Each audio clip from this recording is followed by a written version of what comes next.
and welcome here to TalkFCB, and welcome back to the channel, guys, because today we are back. Barca have officially returned to training today. Preseason is underway, and it's all getting started again. It's really, really exciting here. And today we're going to be talking about the start of that preseason period. Lamine Yamal turns 18 years old today. We're going to have lots to talk about on him. We've got even more talented young players to discuss as well, along with Frenkie de Jong's contract situation. What's the hold-up right now? And the transfer latest regarding exits at Barca in terms of Pau Victor, Fermin Lopez, and Marc Casado. All of that is on the way, guys. There's lots to come today, so get ready. And let's do this. Because today, guys, we don't actually have a question on the super thanks, but we do have some absolutely unbelievable support coming in from Salifu. Thank you very, very much for that very, very generous support there. I really, really appreciate it. And well, let's start then with the Bardajis. Because yeah, over on More Talk FCB yesterday, we did actually talk a little bit about the Bardaji brothers. Rooney, of course, at 19 years old, he's about to be officially announced at the club. But could his brother, Ryan Bardaji, 4 years younger than Rooney, be about to follow him to Barca? Well, I've got an update on that today from Fabrizio Romano, and contrary to the reports that we've been hearing, apparently Ryan Bardaji to Barca is not a done deal. As of right now, that is not a deal that has been finalised, but I think it's important to note here that the club does value the player. They are very interested too in signing Ryan Bardaji. It's possible here that a move could very well happen, but it's not advanced at this stage, and crucially, it will be a completely separate deal to the one that we have done here for Rooney Bardaji. So Barca are looking at the two of them. They've got one. Will they get the other? Let's wait and see. But indeed, guys, from one talented family duo actually to another, because the news has been coming out over the past 24 hours here that Gerard Piqué has requested Barca to loan out the talented Fernandezes for the coming season. Gerard Piqué would like to sign both Guille Fernandez, he's 17 years old, and also Tony Fernandez too, and he wants to sign them, of course, for FC Andorra so that they can experience football playing at a higher level regularly, because we spoke recently about the fact that Piqué wants to do business here with Barca. He wants to sign players from Barca Athletic for his club, FC Andorra, because now they are 2 divisions higher in the pyramid in Spain than Barca Athletic are. So they'll be playing next season in La Liga 2. Piqué believes that players can get better experience there with his club, and the feeling right now at Barca is they may be open to loaning out Guille Fernandez to FC Andorra. That is a move that may well happen. But interestingly, when it comes to Tony Fernandez, Hansi Flick might actually want to keep him around. That's what we're hearing in the media so far. Apparently Flick is a really big fan of his talent, still very, very young. You know, Tony Fernandez only turned 17 on Tuesday. Right now he's still 16 years old, but I think it's a promising sign. If Flick doesn't really want to let you go, if he sees that maybe you can contribute here in the first team, and again, you feel as though pre-season is going to be absolutely vital. Young players here, they're going to get opportunities, they're going to get chances to impress Hansi Flick. His eyes are wide open, you know, he's on the lookout for people that can help the first team. And can Tony Fernandez make that big step up? But indeed, guys, speaking about pre-season, like I say, today it's begun. It is all underway again. The players officially return today to the Ciutat Esportiva. And although, to be fair, the attitude has been so incredible from this group that many of the players had already been training for several days. So many of the Barca squad, they're getting back in early, starting the work nice and quickly. And I mean, even Hansi Flick himself, he reported back into work several days before he was due as well. And that's the kind of commitment that you see right now from every single player. It's great to see today all of the players back in, you know, lots of excitement, I think, amongst them. Great to see plenty of smiles on faces, but I think as well, a real urgency to get back down to business. And ultimately, I think we all feel as though we've got unfinished business. With the way the season ended, particularly, of course, in the Champions League, this season, we aim to put that right. We want to go yet again for everything that's out there,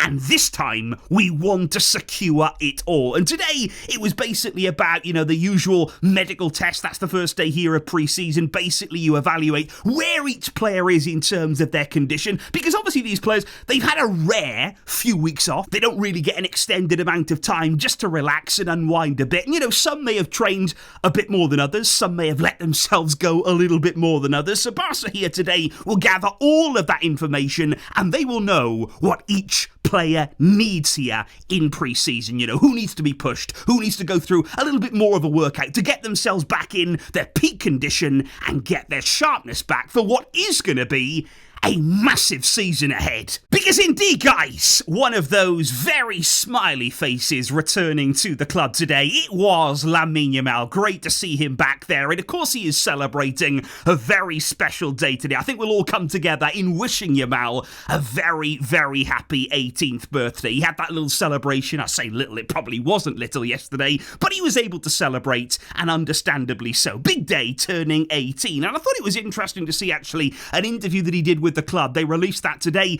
and again, you just notice the attitude of him, the mindset of Yamal here, basically talking about what he would like to achieve here, turning 18. He said, I'm asking for everything that I had at 17, that I had at 16, plus the titles that I'm missing. He mentioned there the Champions League, he mentioned the World Cup, and he said, my mindset tells me I've got to go out and do it now. I've got to win now. He said, I'm not thinking in my mind, I've got so many years left to play because I'm young. He said, I want to win now, and I am going to give everything to do it. And that's good to have that kind of urgency there. It's no good thinking in football, I'm a young player, there's plenty of time on my side, things will happen for me eventually. It doesn't really work like that. In the game today, with the kind of players that are out there, you've got to grab what you want. You've got to go out there and take those kind of titles, take those kinds of matches on. And Yamal, he's got that mindset. He has that attitude. And he said to all of the culés, we will be there. We will fight. And we will no doubt bring the Champions League back home. And again, it's about the confidence. I personally like to see that. Yamal here having that confidence. He deserves to have it. The way that he's playing, the way that he showcased his talent last season and on the biggest stage, he knows he has the ability to help bring that trophy back home. And that is the ambition of every single player in this season to come. And of course, guys, now that Yamal has celebrated his birthday, we are all on the lookout for that number 10 announcement. We believe that Yamal wanted to be announced as the new number 10 after he turned 18 years old. Now, according to the media, the club are preparing an event for Wednesday, the 16th of July, in the afternoon, where apparently Yamal will be unveiled there as the brand new number 10 of this club. It will be an incredibly special moment. They're the perfect way, in my opinion, to start and kick off a brand new season with Yamal as the 10. And he's actually been doing quite a bit of stuff, or Barca at least are releasing it all right now here. And what did you make of Yamal's top 11 lineup there that Barca posted, of course, on YouTube? That's made up of his all-time Barca team, both past and present.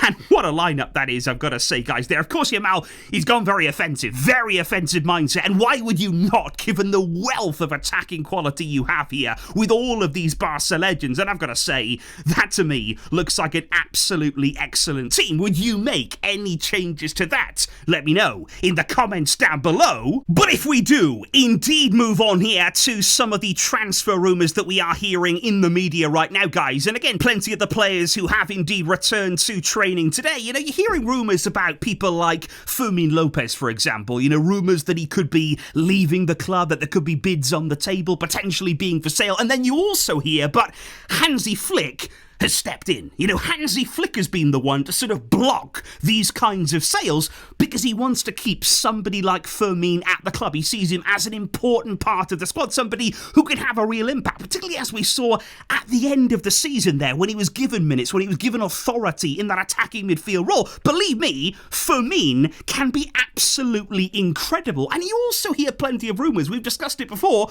about somebody like Marc Casado. He continues to be linked away in the media because recently, he actually had the unfortunate honour of being linked with Manchester United. I mean, nobody wants that right now, but it happened to him. We're hearing lots of links in the media. But again, you just feel as though Flick wouldn't want that. Flick does not want these kinds of sales to happen. And again, just to illustrate and understand why, because I know we've got to sell players, I know we've got to generate revenue, but it's how you do that. It's the kind of players that you're willing to sacrifice. Because I look at players like Fermin, like Casado.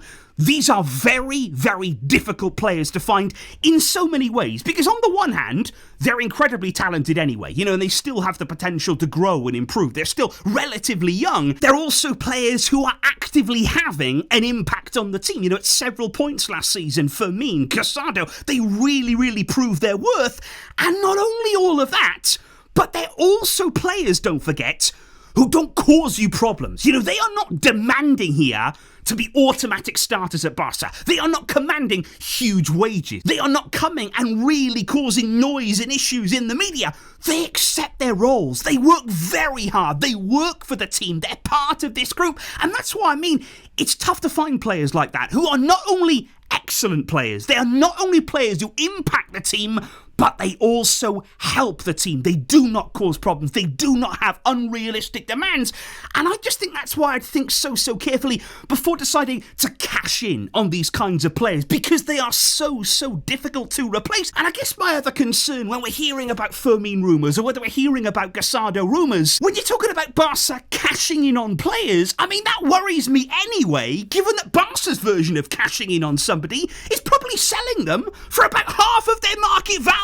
Which is very interesting, guys, because then we do move on to the topic of Pau Victor. Now, we expected him to maybe be one of the players who could move on this summer. He could leave the club. Similar kind of situation to somebody like Pablo Torre last season. In terms of the lack of minutes that he received, he wasn't able to break really into Hansi Flick's plans. Now, apparently this summer, Barca have already received a number of loan bids for Pau Victor. A lot of clubs are interested, especially in La Liga, in taking him on loan for the current campaign. But all of those loan bids, they've actually been rejected by Barca. They are not interested here in doing a loan deal this summer for Pau Victor. If they are to let him go, they want it to be a sale. And reportedly right now, they have set an asking price of 10 million euros for Pau Victor, which, to be honest, in Barca language, 10 million means probably about 5 million if we're lucky, and a percentage of a future sale. Again, it's concerning. If you hear Barca want 10 million, the chances are they're probably not going to get 10 million. They're probably going to accept something way less than that. Now, admittedly, Pau Victor was signed for just 3 million from Girona 1 year ago, but look, he has quality. He has talent here, and he has showed it in a Barcelona shirt.